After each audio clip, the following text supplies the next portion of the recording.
여러분은 공간이 존재한다고 생각하시나요?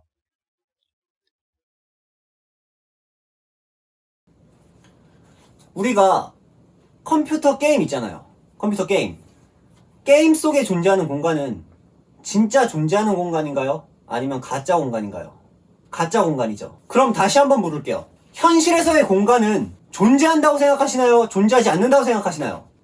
왜 똑같은 공간인데 게임은 가짜 공간이고 현실은 진짜 공간이라고 생각하세요? 컴퓨터 게임 속의 공간은 가짜 공간인데 왜 현실 속의 공간은 진짜 공간이라고 생각하시냐고요. 만약에 공간이라고 하는 게 존재하지 않는다면? 이거 의심해 본 적 있나요? 만약에 공간이라고 하는 게 존재하지 않고 우리가 마치 착시 현상처럼 공간이 존재하고 있다고 착각하고 있는 거라면? 이 모든 게 착시 현상이고 애초에 처음부터 공간 따위는 존재하고 있지 않았다면? 이걸 단 한 번이라도 의심해 본 적 있나요? 왜 의심하지 않나요? 제가 무슨 말을 하려는지 아시겠죠? 우리는 지금 이 공간이 진짜 공간인지 가짜 공간인지 확인할 방법이 없다는 겁니다. 자, 여러분들이 지금 제가 한 말을 잘 이해하신다면 칸트의 철학 바로 이해하실 수 있습니다.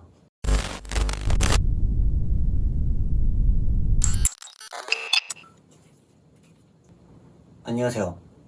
광기의 매드 사이언티스트 닥터 스네입니다. 지난 시간에 이어서 계속 강의하도록 하겠습니다. 자, 지난 시간에 했던 내용을 간단하게 요약하면 우리가 사는 현실 세계는 현상의 세계입니다. 이 현상이라는 것은 감각을 통해 경험되는 세계란 말이죠. 그러나 그 현상 너머에는 본질이라고 하는 게 존재합니다. 바로 이데아죠. 이 이데아는 오로지 순수 이성을 통하여 알 수 있는 것이고 이러한 순수 이성을 통하여 본질을 탐구하는 학문을 철학이라고 정의한다고 지난 시간에 이야기했습니다. 그리고 이 중세시대에는 이 이데아라고 하는 것이 신으로 대체된 것일 뿐이다 라고 했습니다. 여기서 말하는 신은 꼭 기독교의 필요는 없지만 기독교라고 봐도 돼요. 그런데 왜 기독교가 몰락을 하였느냐? 바로 데카르트의 나는 생각한다, 고로 존재한다에서 이 나라는 개념이 등장하였기 때문입니다. 그래서 이 나라는 개념이 등장하면서 인간은 신으로부터 벗어나게 되며 이렇게 기독교의 몰락과 동시에 중세시대는 막을 내리게 되었습니다. 그래서 이번 시간에는 나를 중심으로 전개되는 철학, 인간 중심의 철학, 바로 근대시대의 철학에 대해서 알아보도록 하겠습니다. 자, 중세시대의 기독교는 몰락해버렸으나 이 플라톤의 사상은 계속해서 이어집니다. 계속해서 이 세상을 두 가지로 구분하는 거예요.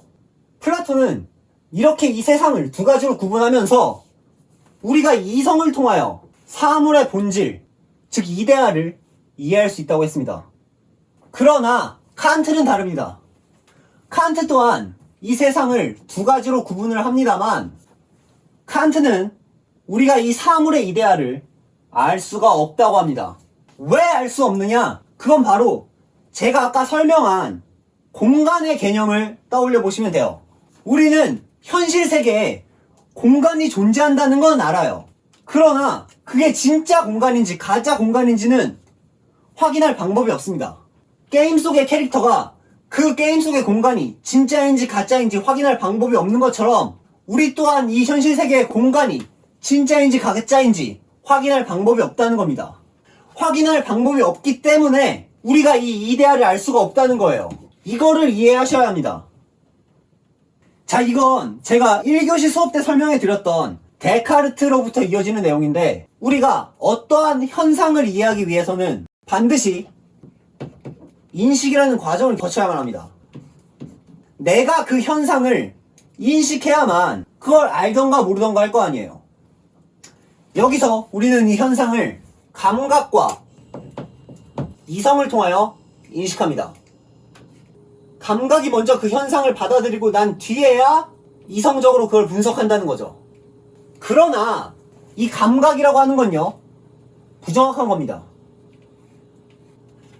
감각적으로는 이 공간이 존재한다고 느껴질지도 모르겠지만 공간이 실제로 존재하는지 안 하는지는 이성적으로 알 수 없는 것처럼 감각이라고 하는 것 자체가 부정확한 것이기 때문에 우리가 감각적으로 느낀 것을 이성적으로 생각해 본다 한들 그 본질에 도달할 수는 없는 것입니다. 이게 분필인지 고양이인지 모른다는 거예요. 따라서 우리가 알 수 있는 건 그저 우리들의 부정확한 감각을 통하여 인식되는 그 현상을 알 수 있을 뿐이며 우리의 감각을 초월하여 존재하는 것에 대해서는 이성만으로는 알 수가 없다. 그래서 우리가 알 수 없는 그 사물을 물자체라고 정의합니다. 물자체란 사물 그 자체라는 의미예요. 우리는 지금껏 어떠한 사물과 현상이 있는 그대로 우리에게 전달된다 생각했습니다. 나라고 하는 인식의 주체와는 별개로 이 세상이 우리에게 있는 그대로 보여진다고 생각을 했어요. 그리고 보여지는 그 뒷면에는 이데아가 존재하고 있었죠. 그런데 그게 아니었다는 겁니다. 우리는 우리가 가진 감각을 통하여 그 현상을 인식합니다. 감각이 불완전하다는 말은 그 불완전한 감각을 통하여 얻어진 우리의 지식은 우리가 아무리 그것을 이성적으로 생각해 본다 한들 거기서는 이데아를 발견할 수가 없다는 것이죠.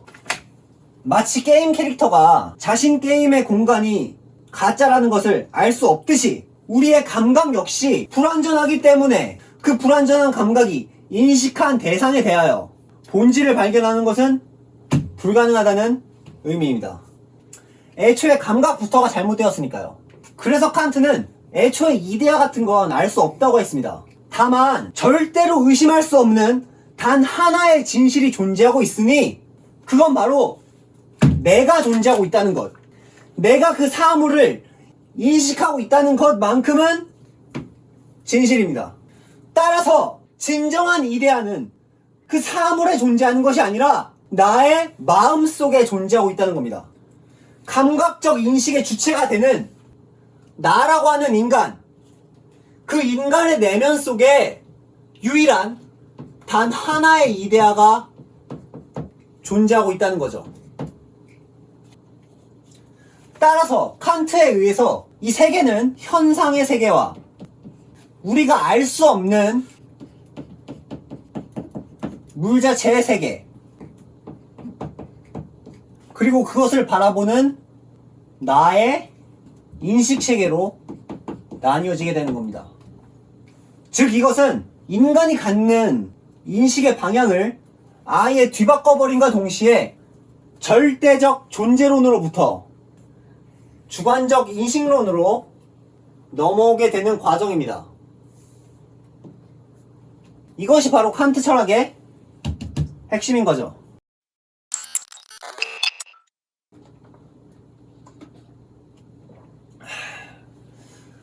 칸트 어렵죠? 어렵습니다. 다만 칸트가 알지 못했던 거는 내 안에 이데아가 존재하고 있다고 한다면 과연 그 이데아는 나의 어디에 존재하고 있는가? 나의 어디에 존재하고 있는지 칸트는 그걸 몰랐습니다. 그래서 그 이데아가 정확히 어디에 있는지를 찾고자 하는 게 바로 쇼펜하우어와 헤겔이라고 할 수 있어요. 일반적으로 우리가 철학사를 논할 때 이 쇼펜하우어보다는 헤겔이라는 인물을 더 중요하게 생각합니다. 그러나 저의 생각은 좀 달라요. 헤겔은 정반합이라는 과정을 통하여 우리가 절대 정신, 즉 신의 정신에 도달하게 된다면 이 물 자체를 알 수가 있다, 뭐 이딴 소리를 하는데 저는 헤겔이 말도 안 되는 뇌피셜 주장을 펼치고 있다고 생각을 하고요. 따라서 저는 헤겔에 대해서는 다루지 않도록 하겠습니다. 앞서 칸트는 이성을 통하여는 이 진리를 알 수가 없다고 했어요. 칸트에서 끝난 이 이성이라는 개념을 다시금 끌고 와서 절대 정신으로 만들어버린다? 이건 말도 안 되는 거죠. 이 이성이라는 건 말이죠, 현대에 와서는 이미 무너진 개념입니다. 그 무너진 개념을 다시 들고 오겠다는 것 자체가 굉장히 구질구질하고요. 쇼펜하우어 역시 헤겔의 이러한 점을 비판하게 됩니다. 쇼펜하우어는 이 이성이라는 것을 탈출하여 진정한 이데아의 정체가 의지라는 것을 밝혀냅니다. 그리고 이 의지라는 개념이 현대에 들어오면서 니체와 프로이트 등등으로 이어지는 거기 때문에 저는 이 쇼펜하우어의 말로 진정으로 옳다고 생각을 하고, 그래서 저는 이 쇼펜하우어의 의지라는 개념에 대해서만 다루도록 하겠습니다. 여러분들이 이 쇼펜하우어의 의지라는 개념을 이해하기 위해서는 먼저 프로이트의 이론에 대해 알아야 할 것 같습니다. 프로이트 같은 경우에는 인간의 정신을 의식과 무의식으로 구분하게 되는데, 여기서 인간의 의식은 현상을 이해하는 이성에 해당하게 되며, 인간의 무의식이 진정한 나에 해당한다고 볼 수 있습니다. 왜냐하면 인간에게 있어 이 이성이라는 것은 그저 어떠한 현상을 이해하기 위한 도구에 불과한 반면, 이 무의식은 현상이나 이성 따위가 포함되지 않은 순수한 나이기 때문입니다. 순수한 나이기에 그것은 곧 나의 순수한 이데아라고 볼 수 있습니다. 그리고 이걸 바로 의지라고 하죠. 다른 말로는 본능이라고 합니다. 즉, 인간의 이성은 인간의 본질이 될 수 없으며, 인간의 본능이야말로 인간의 원초적인 근원이자 인간의 이데아이기 때문입니다. 뿐만 아니라 이 의지라는 개념이 비단 인간뿐만 아니라 우주 전체에 적용되고 있다. 이것이 바로 쇼펜하우어가 말하는 의지의 개념입니다. 왜냐하면 진리라고 하는 것은 단 하나로 귀결되는 완벽한 이론이어야만 합니다. 이 모든 것의 원인이 되는 최초의 제1원인은 단 한 가지여야만 합니다. 따라서 인간을 움직이는 원리와 우주를 움직이는 원리는 서로 동일한 것이라 볼 수 있으며, 인간이 의지라고 하는 본능에 의해 움직인다면 이 우주 또한 그 무언가의 의지에 의해 움직일 것이다. 즉, 존재하는 것은 오로지 의지뿐이며 이데아라는 것은 결국 의지가 되는 겁니다. 이것이 바로 의지의 비밀이자 이 세상의 비밀이라고 할 수가 있겠습니다. 그리고 이 현상 또한 그대로 현상이라는 말을 써도 되지만, 좀 더 이 나라는 주체의 개념에 집중하기 위해서 현상 대신 표상이라는 단어를 사용합니다.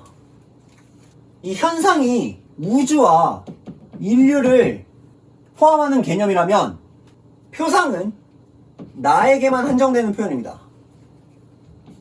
내가 보는 현상이라는 것이죠. 내가 보는 현상. 이로써 진정한 의미로서의 내가 완성이 되는 겁니다. 그래서 데카르트로부터 출발한 이 나라는 개념이 칸트를 거쳐 쇼펜하우어에 의해서 완성이 되었고, 그래서 프로이트와 니체 역시 쇼펜하우어의 이러한 의지 개념을 받아들이게 되면서 현대 철학이 전개가 되는 것입니다.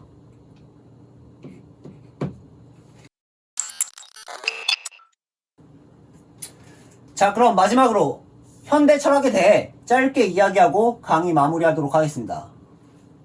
사실 현대 철학 같은 경우에는 이 과학이 발달하게 되면서 더 이상 이전과 같은 방법으로는 철학을 하지 않습니다. 이 철학의 역할이 전부 과학으로 넘어오게 된 것이죠. 그래서 이 과학이라고 하는 게 철학의 왕위를 계승해버렸다 라고 이해하셔도 됩니다. 이제는 더 이상 철학이 아니라 과학을 통해 진리를 찾고자 하였고, 드디어 과학의 시대가 열리게 된 거예요. 그럼에도 여전히 남아있는 철학을 살펴보자면, 과학 철학이라고 할 수 있는 분석 철학, 논리 실증주의 등이 있습니다. 과학이나 논리, 언어, 경험을 통하여 하는 철학이 여기에 해당하는 것 같아요. 그냥 과학의 역할이 커졌다 정도로만 보셔도 딱히 문제될 건 없습니다. 그리고 또 하나는 니체로부터 이어지는 실존주의입니다. 실존주의란 실존은 본질에 앞선다는 것으로서 본질, 즉 이데아나 진리 따위가 뭐가 중요하냐는 겁니다. 일단 진리보다 내가 더 중요하다는 거예요. 내 인생이 더 중요하다. 뭐 진리 같은 거 찾아서 뭐하냐. 내 인생이 씨발 훨씬 더 중요한데. 이게 바로 실존주의입니다.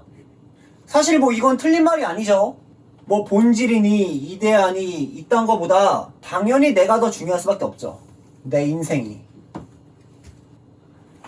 그래서 이 플라톤으로부터 시작된 철학의 역사는 칸트에 의해 재정립되었고 쇼펜하우어에 의해 완성이 되면서 니체가 그 의지라는 개념을 대중화하는 데 성공하였습니다.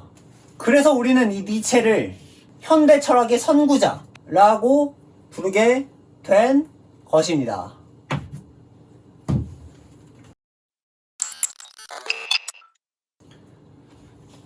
자, 오늘 제가 설명해야 할 내용은 전부 끝났습니다. 이렇게 해서 철학의 역사 강의 마치도록 할게요. 좀 더 자세한 내용을 원하시는 분들은 제가 만들어 놓은 3편의 다큐멘터리를 참고해 주시기 바랍니다. 각 다큐멘터리는 상기된 철학자들의 내용을 심도 있게 다루어 놓은 철학 다큐멘터리입니다. 뭐 이제서야 말씀드립니다만 오늘 제가 했던 강의가 100% 맞다고는 볼 수 없어요. 저와는 다른 생각을 갖는 분들도 분명히 계실 테고, 그러나 저는 여러분들께 잘못된 정보를 알려드리는 게 아니라 저의 관점에서 제가 이해한 생각을 말씀드렸을 뿐이에요. 아마도 다음이 저의 마지막 강의가 될 것 같은데 저의 마지막 강의 꼭 챙겨봐 주시면 감사하겠습니다. 감사합니다. 지금까지 광기의 매드 사이언티스트 닥터 승이었습니다. 감사합니다.